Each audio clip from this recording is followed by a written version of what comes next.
Dios te bendiga. Vamos a compartir la palabra de Dios para nosotros, lo que Dios tiene para hablarnos. Así que te invito a hacer una oración conmigo.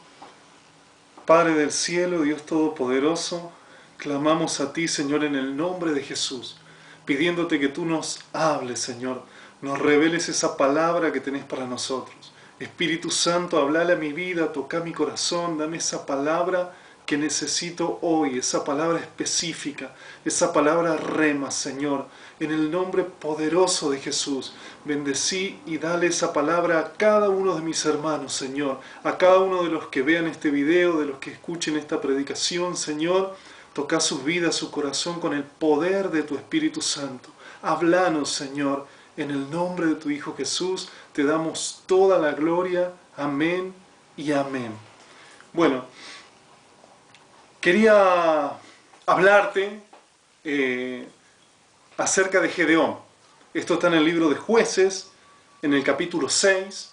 Vamos a hablar un poco acerca de Gedeón, acerca del pueblo de Israel, en este período, en esta época de los jueces, lo que el tiempo nos dé, y después continuaremos en otros videos. Bueno, el libro de Jueces, capítulo 6, cuenta la historia de Gedeón, el quinto juez de Israel. ¿Sí? Gedeón, el nombre Gedeón en hebreo significa el que corta, el que rompe algo. También tiene un significado de valiente, de fe.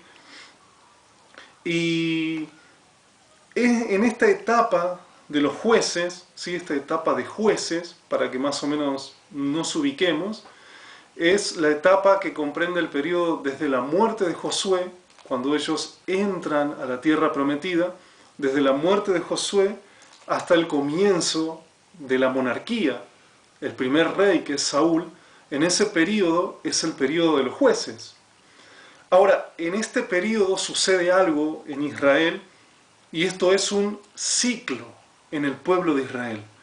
Un ciclo que lo podemos ver bien marcado y bien definido en 3 puntos principales.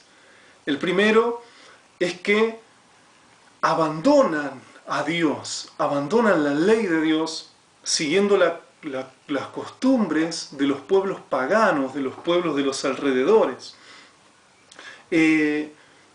Esto los conlleva la idolatría, el pecado, la desobediencia.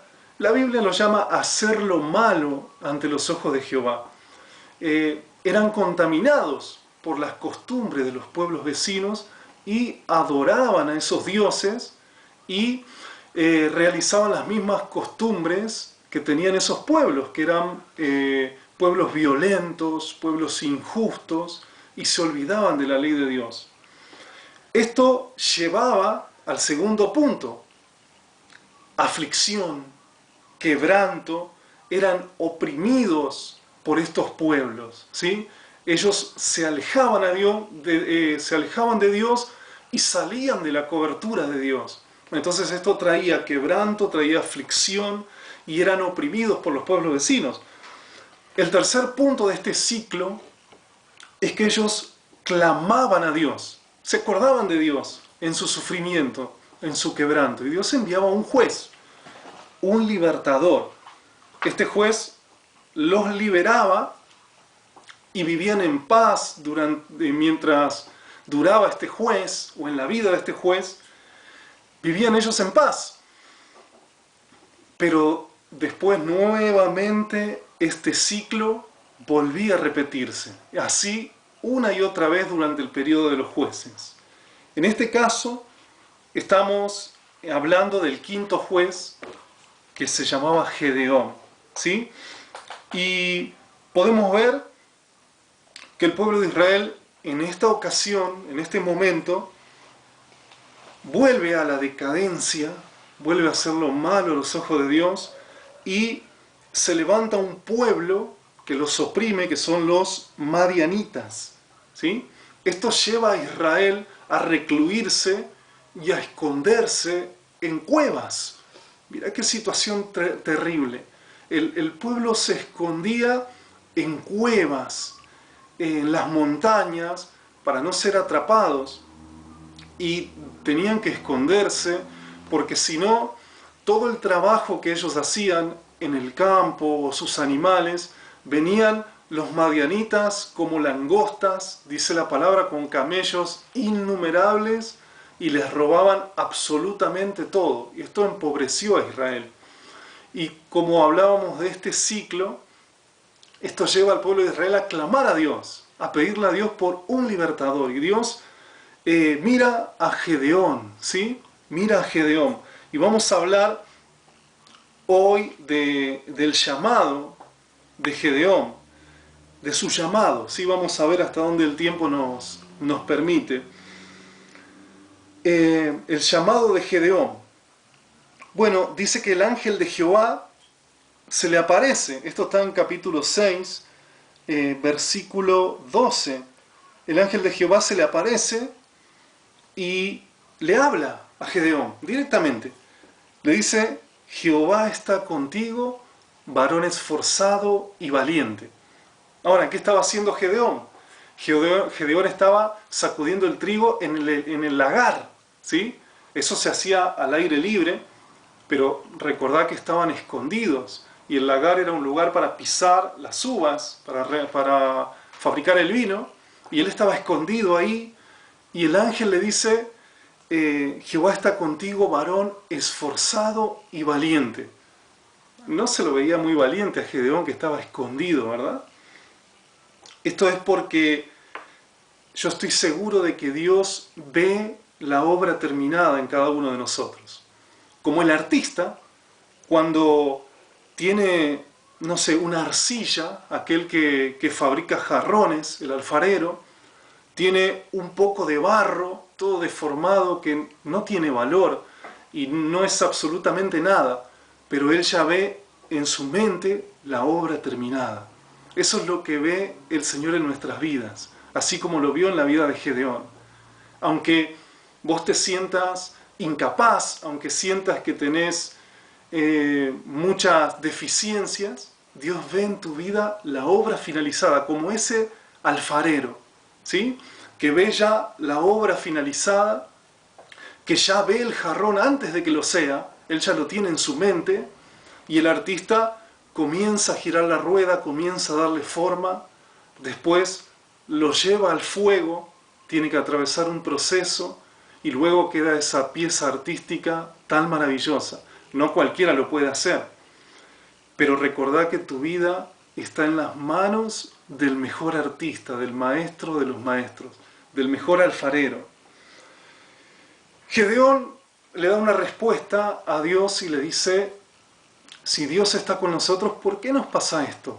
¿Escuchaste eso alguna vez? ¿Lo escuchás a menudo? ¿Por qué pasan estas cosas si Dios está? O sea, ¿dónde está Dios con todo lo que está pasando? Realmente nos deberíamos preguntar, no ¿dónde está Dios?, sino ¿realmente le dimos el lugar que se merece a Dios? ¿O lo expulsamos de nuestra vida? Lo expulsamos de la sociedad, lo expulsamos del Congreso, lo expulsamos de nuestras leyes, de nuestra vida. Realmente se expulsa a Dios de todos lados. Después es fácil criticarlo y decir, ¿dónde está Dios? Bueno, realmente la verdadera pregunta es si salimos de su cobertura, y por eso pasa lo que pasa. Gedeón se pregunta lo que la mayoría de la gente: ¿y dónde está Dios? ¿Por qué nos pasa todo esto? ¿Por qué el quebranto, la aflicción?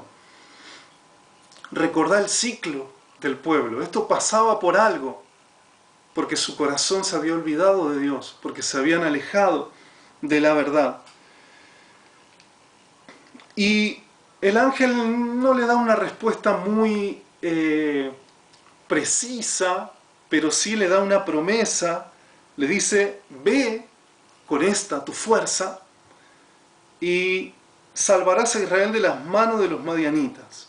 ¿No te envío yo? Amén. Eso nos dice el Señor a nosotros. El Señor también nos envía con una misión y un propósito: ser luz en el mundo, llevar su amor, llevar su palabra. Y muchas veces tal vez te sientas como Gedeón o le digas eso al Señor, Dios nos dice, nos envía a predicar su palabra, a hacer luz y a mostrar su amor. Y cuando Gedeón recibe esta respuesta, que Dios lo envía, y esta promesa de que va a derrotar a los madianitas como un solo hombre, a mí me hace acordar cuando el Señor también nos promete a nosotros, que nos da tantas promesas hermosas, ¿no? El Señor nos dice, me serás testigo en Jerusalén, en Judea, en Samaria y hasta lo último de la tierra. Y el Señor nos dice, en mi nombre echarás fuera demonios. El Señor nos dice, sobre los enfermos pondrás las manos y sanarás. El Señor nos dice que nos da poder a través de su Espíritu Santo. Y muchas veces nosotros respondemos como respondió Gedeón. Gedeón tenía un problema no tenía mucha confianza en sí mismo. Y eso nos pasa muchas veces. No sé si te sentís identificado. Él no tenía mucha confianza. Y le dice, Señor, ¿cómo voy a liberar yo a Israel si soy de una familia pequeña, pobre, soy el menor de mis hermanos, tengo todo en contra? Y realmente Dios le da una misión importante y le dice en el versículo 16, ciertamente yo estaré contigo y derrotarás a los madianitas como a un solo hombre. Amén. Como a un solo hombre. Yo creo que Dios lo estaba enviando a hacer una misión grande, una misión poderosa, pero sin los recursos necesarios, por decirlo de alguna forma. Y realmente no te sorprendas si Dios te llama, si Dios te envía y no te da todos los recursos que necesitas para cumplir ese llamado, para cumplir esa misión, tal vez en tu vida, porque Dios es así como Él obra. Él quiere glorificarse, quiere mostrar su poder, amén, en nosotros. Quiere hacer un milagro a través del llamado. Podemos recordar a Abraham, a quien el Señor le prometió que de él saldría una gran nación, ¿sí? Y que en él serían benditas todas las familias de la tierra, en su descendencia. Pero Abraham era un viejito. Y su esposa, también viejita, era estéril. O sea que no tenía mucho a favor. Dios lo podía haber llamado cuando tenía 40 años. Pero Dios lo llama siendo anciano, su mujer estéril, todo en contra, pero, es decir, sin los recursos suficientes, pero Abraham creyó en la promesa de Dios. Podemos ver en Moisés, Dios lo llama a liberar a una nación de la potencia mundial de ese tiempo, de Egipto, y Dios le da solamente una vara, ¿sí? Y le dice, vas a liberarlos con mi poder, usa esta vara, esta es tu arma, tu herramienta. Algo realmente insignificante, imposible. Dios es el Dios de lo imposible. David, Dios lo unge como rey, siendo un pastorcito de ovejas. Amén. Un muchacho joven, el menor de su familia.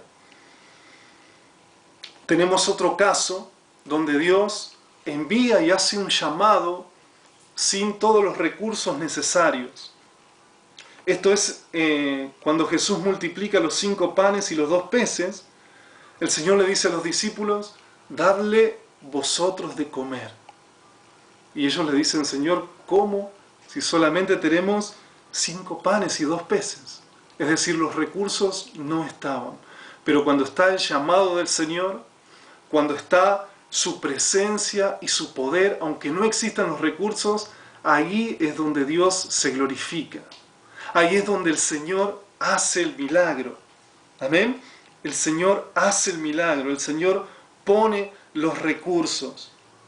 El Señor ve su obra terminada. Como le dijo a Gedeón, varón esforzado y valiente, te dice a vos, este día, varón esforzado y valiente, mujer esforzada y valiente. Y vos tal vez digas, bueno, yo no soy tan valiente, tampoco tengo fuerzas. El Señor dice la palabra en el libro de Romanos que Él llama las cosas que no son como si fuesen. Amén. Él llama las cosas que no son como si fuesen. Dios quiere glorificarse. Dios quiere mostrar su poder, amén, a través de tu vida. Dios quiere que seamos la luz del mundo y que vivamos una vida de éxito. Dios quiere que vivamos una vida de éxito. Amén. Que vivamos en el éxito, que alcancemos el éxito. ¿Y cuál es el éxito en la vida? Bueno, para muchos formar una familia, alguien con quien compartir los sueños, para otros llegar a una estabilidad económica, para otros tener una carrera, tener un trabajo estable, pero el éxito real en la vida del ser humano es hacer la voluntad de Dios, vivir de acuerdo a su voluntad. ¿Cómo conocemos su voluntad? Bueno, a través de su palabra. Amén. Es necesario conocer su palabra, creerla, practicarla y vivir en amor. El Señor le dijo a los discípulos que se amen unos a otros, y en esto conocerán que ustedes son mis discípulos, en que se van a amar unos a otros, en el amor. Amén. El Señor nos llama a amarnos unos a otros, a buscar de su palabra, de su presencia. Y tal vez vos digas, bueno, soy del Jawel, ¿qué puedo hacer yo? ¿Cómo Dios me llama al mundo? Soy pobre, tengo tal defecto, tal problema, soy incapaz. Mira, Dios quiere glorificarse. Recibí esta palabra en este día. Dios quiere glorificarse en tu vida. Él ve las cosas que no son como si fuesen. Ve su obra terminada en vos. Vamos a hacer una breve oración. Señor, gracias por tu palabra.